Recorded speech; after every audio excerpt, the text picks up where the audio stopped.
Hello friends, this is Lokesh in association with Team Kanun Sikho. I am going to discuss with you constitutional law. This is an introductory video of the constitutional law. सबसे पहले समझेंगे कि constitution क्या होता है। Constitution is a text और document जिसमें government and peoples के रिलेशंस एंड गवर्नमेंट्स के ऑर्गन के पावर एंड फंक्शन एंड उसके लिमिटेशंस प्रिस्क्राइब होते हैं, जिसके तहत किसी भी कंट्री का basic political structure and basic political thoughts की जानकारी प्राप्त होती है। कॉन्स्टिट्यूशन को बेसिक फंडामेंटल और सुप्रीम लॉ ऑफ लैंड कहा जाता है। इसका अर्थ यह हुआ कि कॉन्स्टिट्यूशन के कॉन्स्टिट्यूशनल प्रोविज़न और कॉन्स्टिट्यूशनल प्रिंसिपल्स को किसी भी लॉ के द्वारा या तो स्पेशल लॉ हो या सबस्टेंशियल लॉ हो या प्रोसीजरल लॉ हो उसे वायलेट नहीं करेगी। यानी कि कॉन्स्टिट्यूशन के कॉन्स्टिट्यूशनलिज्म के अंतर्गत ही कानून बनाने की प्रक्रिया निहित है। या कॉन्स्टिट्यूशन के अंतर्गत अगर हम इंडियन कॉन्टेक्स्ट में देखें तो सीपीसी हो, सीआरपीसी हो, आईपीसी हो या इंडियन कॉन्ट्रैक्ट एक्ट हो, कोई भी लॉ कॉन्स्टिट्यूशन के कॉन्स्टिट्यूशनलिटी एंड कॉन्स्टिट्यूशनल प्रिंसिपल को वायलेट नहीं करेगी। नाउ नेक्स्ट, कॉन्स्टिट्यूशन में पीपल्स के होप एंड एस्पिरेशन को जीवित रखने का कार्य करती है बाय प्रोसेस ऑफ अमेंडमेंट। इसलिए कॉन्स्टिट्यूशन के ऑर्गेनिक और लिविंग डॉक्यूमेंट भी कहा जाता है। जब हम कॉन्स्टिट्यूशन के लिविंग डॉक्यूमेंट इंडियन संदर्भ में देखेंगे तो इंडिया के कॉन्स्टिट्यूशन में आर्टिकल 368 दिया गया है। उसमें यह बताया गया है कि लेजिस्लेचर के पास यह पावर है कि कॉन्स्टिट्यूशन को अमेंड कर सकता है, किसी आर्टिकल को, किसी पार्ट्स को, किसी अनुसूची को, और उसमें कोई शब्द जोड़ सकता है या अल्टर या डिलीट कर सकता है। नाउ हम लोग आते हैं कॉन्स्टिट्यूशन में पीपल्स एंड गवर्नमेंट के रिलेशंस को कैसे देखते हैं। कॉन्स्टिट्यूशन में एक सेट ऑफ फ्रेमवर्क होता है जिसमें उस कंट्री के, उस स्टेट्स के पीपल्स एंड उस स्टेट्स के गवर्नमेंट के बीच का रिलेशन प्रिस्क्राइब होता है।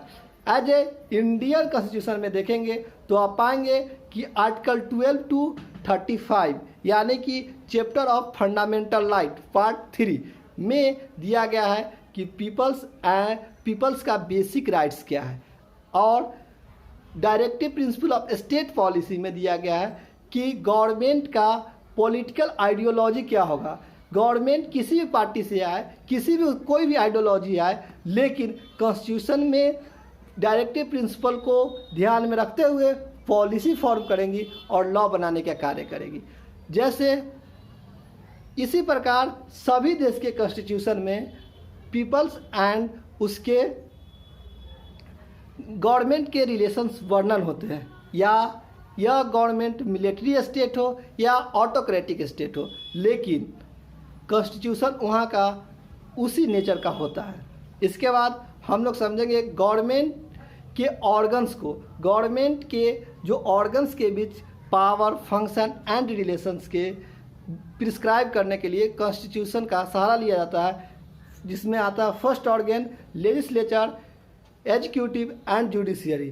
जब लेजिस्लेचर का मेन वर्क होता है to make a law, Indian context में देखेंगे तो यह पार्लियामेंट के पास पावर है। पार्लियामेंट कहने का अर्थ यह हुआ लोकसभा, राज्यसभा एंड राष्ट्रपति, इन तीनों के पास पावर होता है लॉ बनाने का।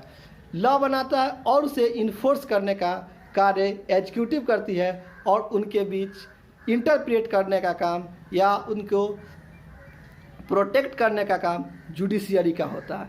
जैसे हम लोग समझेंगे कि इंडियन कॉन्टेक्स्ट में हाल में ही सिटीजनशिप अमेंडमेंट एक्ट आया, जो यह पावर लेजिस्लेचर के पास था। लेजिस्लेचर ने कानून बनाया, लेकिन इंडिया एक फेडरल गवर्नमेंट है, और फेडरल गवर्नमेंट का यह अर्थ होता है कि यूनियन एंड स्टेट्स दोनों के पास पावर होते हैं, और यह पावर उसके कॉन्स्टिट्यूशन के द्वारा मिलता है सब्जेक्ट मैटर एंड टेरिटरी के आधार पे, टेरिटोरियल जुरिडिक्शन पे। फर्स्टली जब सिटीजनशिप अमेंडमेंट एक बनाया गया तो इसका पावर सिटीजनशिप के रिगार्डिंग सेंट्रल गवर्नमेंट के पास था, उसने कानून बनाया और इम्प्लीमेंट किया। इसके खिलाफ इंडियन जुडिशियरी या इंडिपेंडेंट जुडिशियरी के पास केरला जैसे राज्य ने ओरिजिनल जुरिडिक्शन के तहत सुप्रीम कोर्ट में अपना यूनियन ऑफ इंडिया के खिलाफ वाद दायर किया। हालांकि यह मैटर सब जुडिस है, लेकिन हम लोग समझे हैं कि लेजिस्लेचर का क्या वर्क था, जुडिशियरी का इसमें क्या वर्क था, और एग्जीक्यूटिव का वर्क है to implement the law. Now role of judiciary in Indian context. सबसे पहले देखेंगे कि जुडिशियरी का जो वर्क होता है interpret the law. Firstly AK गोपालन वर्सेस यूनियन ऑफ इंडिया के केस में जुडिशियरी ने लॉ का इंटरप्रिटेशन किया कि लेजिस्लेचर ने एज ए लॉ बनाया, एज ए पॉजिटिव लॉ के देखते हुए सिनेरियो को रिप्रेजेंट किया। जैसे कि इंडिया फर्स्ट टाइम नए नए आज़ाद हुआ था और उस समय जुडिशियरी ने लेजिस्लेचर के कानून को एज इट इज़ प्रयोग किया। उसके बाद यह सिनेरियो चेंज होता दिखा Keshavananda Bharati versus union of India में। इस केस में क्या हुआ, बेसिक स्ट्रक्चर डॉक्ट्रिन का इवॉल्व हुआ। इसके अंतर्गत कॉन्स्टिट्यूशनल सुपरमेसी को ध्यान रखते हुए, कॉन्स्टिट्यूशनल प्रिंसिपल्स को ध्यान में रखते हुए जुडिशियरी ने लेजिस्लेचर के प्लेनरी पावर को कर्टेल किया और बताया कि सिर्फ लॉ बना सकते हैं, अमेंडमेंट कर सकते हैं, किसी भी पार्ट के कॉन्स्टिट्यूशन के किसी भी पार्ट को अमेंड कर सकते हैं, किसी भी अनुसूची में अमेंड कर सकते हैं, किसी भी आर्टिकल्स में अमेंड कर सकते हैं, लेकिन बेसिक स्ट्रक्चर का वायलेशन नहीं होना चाहिए। अब क्वेश्चन आता है कि बेसिक स्ट्रक्चर क्या है। बेसिक स्ट्रक्चर है democratic principles, republic state and federal structure of the union and state, as well as independence of the judiciary, secularism and इस सब चीज़ एक बेसिक स्ट्रक्चर है।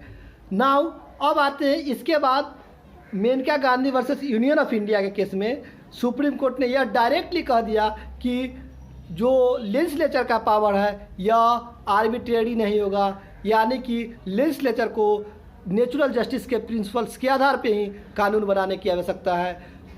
Law must be just, fair and reasonable होना चाहिए। Article 21 में जो procedure established by law है उसके जगह पर ड्यू प्रोसेस ऑफ लॉ अपनाने का प्रयास किया गया। ड्यू प्रोसेस ऑफ लॉ का जो चर्चा है वो US कॉन्स्टिट्यूशन में, यानी कि कॉन्स्टिट्यूशन सुपरमेसी की बात कही गई। जब इसके बाद हम लोग देखेंगे तो अब आते हैं कि इंडिया के कॉन्स्टिट्यूशन का स्केलेटन क्या है। इसमें सबसे पहले है कि इंडिया का जो कॉन्स्टिट्यूशन है वो बहुत बल्किएस्ट कॉन्स्टिट्यूशन है। इसमें ओरिजिनली 395 अनुच्छेद, 8 अनुसूचियाँ और 12 भाग था, 22 भाग था। बट आज के सिचुएशन में 445 से अधिक अनुच्छेद, 25 पार्ट्स एंड 12 अनुसूचियाँ हो गई। यह लेंथीएस्ट इसलिए है कि कॉन्स्टिट्यूशन में विभिन्न रिलीजन, विभिन्न सेक्ट, विभिन्न language and different culture and different region, different languages को इनकॉर्पोरेट किया गया है। सबके लिए, सभी के अनुकूल कानून को विधि सम्मत रखने का प्रावधान किया गया है। इसलिए बोला जाता है कि संविधान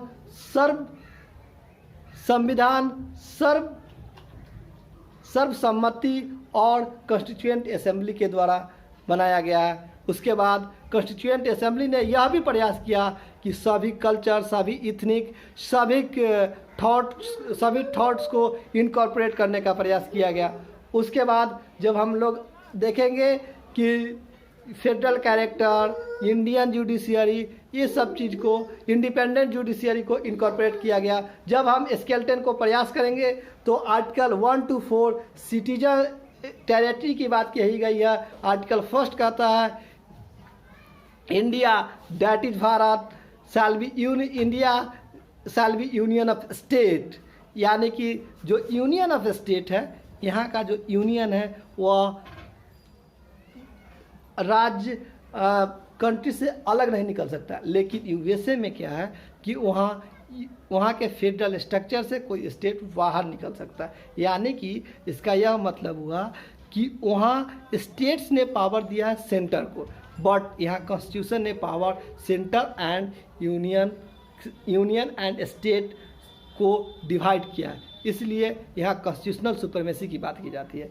नाउ आर्टिकल 5 to 11 में सिटीजनशिप के बारे में दिया गया है। सिटीजन कौन होंगे इंडिया के, वह कैसे प्राप्त कर सकते हैं, अपना सिटीजन को कैसे खो सकते हैं, साथ ही साथ उसके अंतर्गत किस यूनियन को पावर है लॉ बनाने का, इसके रिगार्डिंग में अभी सिटीजनशिप अमेंडमेंट एक्ट आया है जिसका हम लोग चर्चा की है। नेक्स्ट हम लोग बढ़ते हैं पीपल्स के बेसिक राइट, इनएलिनिएबल राइट, जो आर्टिकल 12 to 35 पार्ट 3 में दिया गया है। इसमें equality before law, freedom of speech and expression, personal life and liberty को प्रोटेक्ट किया गया है। साथ ही साथ कॉन्स्टिट्यूशन के सोल कहे जाने वाले आर्टिकल 32 जिसमें कॉन्स्टिट्यूशनल रिमेडी प्रदान है, इसमें बताया गया है कि एक व्यक्ति के किसी भी फंडामेंटल राइट का वायलेशन होता है तो वह व्यक्ति डायरेक्ट सुप्रीम कोर्ट के दरवाजे को खटखटा सकता है और सुप्रीम कोर्ट इसको रिमेडी देगी।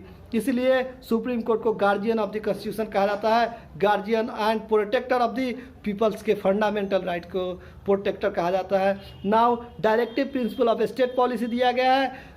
यदि गवर्नमेंट किसी भी आइडियोलॉजी का चुन कर आती है तो उसको भारत में पॉलिसी बनाने के लिए, लॉ बनाने के समय डायरेक्टिव प्रिंसिपल को अपने अंदर उसे ध्यान देना होगा। पॉलिसी मेकिंग फ्रेमिंग में उनको यह इनकॉर्पोरेट करने का प्रयास करना होगा। हालांकि यह नॉन जस्टिसिएबल प्रिंसिपल है, लेकिन इसका इतना वाइडर स्कोप हो गया है कि कभी कभी नॉन जस्टिसिएबल प्रिंसिपल को फंडामेंटल राइट में यूज करने का भी जुडिशियरी द्वारा काम किया जाता है। इसलिए यह इसमें सोशलिस्ट प्रिंसिपल है, गांधीयन प्रिंसिपल है और लिबरल प्रिंसिपल्स को भी इनकॉर्पोरेट किया गया है। साथ ही फंडामेंटल ड्यूटी दिया गया है। जब इमरजेंसी लगा हुआ था तो यह एक प्रकार का अनुभूति हुई कि फंडामेंटल ड्यूटी होना बहुत आवश्यक है, इसलिए सरदार स्वंसित के कमेटी के अनुशंसा पर 42वां संविधान संशोधन 1976 में फंडामेंटल ड्यूटी जोड़ा गया। इसके बाद यूनियन एंड स्टेट के पावर दिए गए हैं। प्रेसिडेंट कैसे वर्क करेंगे, प्रेसिडेंट का पावर फंक्शन, रिमूवल का भी पावर दिया गया है, इम्पीचमेंट का भी प्रोसेस बताया गया है। साथ ही साथ स्टेट के गवर्नर कैसे वर्क करेंगे, council of minister headed by prime minister कैसे वर्क करेंगे स्टेट में, council of minister and headed by the chief minister कैसे वर्क करेंगे, उनका पावर एंड फंक्शन क्या होगा, रिलेशन क्या होगा गवर्नर का और काउंसिल ऑफ मिनिस्टर का, कौन सुपीरियर होंगे, लेजिस्लेटिव प्रोसेस क्या होगा, ये सब चीज़ का वर्णन किया गया। इंडिपेंडेंस ऑफ जुडिशियरी में हाई कोर्ट और सुप्रीम कोर्ट के पावर फंक्शन एंड प्रोसीजर को भी बताया गया है। इसी के साथ साथ इमरजेंसी प्रोविज़न को इनकॉर्पोरेट किया गया है। इमरजेंसी प्रोविज़न बहुत सारे SC ST आयोग, बैकवर्ड कमीशंस एंड वित्त आयोग का भी और अटॉर्नी जनरल, CAG, इन सभी को एकदम डिटेल में इसमें चर्चा किया गया, वर्णन किया गया। इसलिए इंडियन के कॉन्स्टिट्यूशन इंडिया के रिलेवेंट में बहुत ही इम्पोर्टेंट हो जाता है। और हम लोग नेक्स्ट लेक्चर में पढ़ेंगे historical development of the Indian constitution और नेक्स्ट टॉपिक बाय टॉपिक हम लोग समझने का प्रयास करेंगे। Thank you.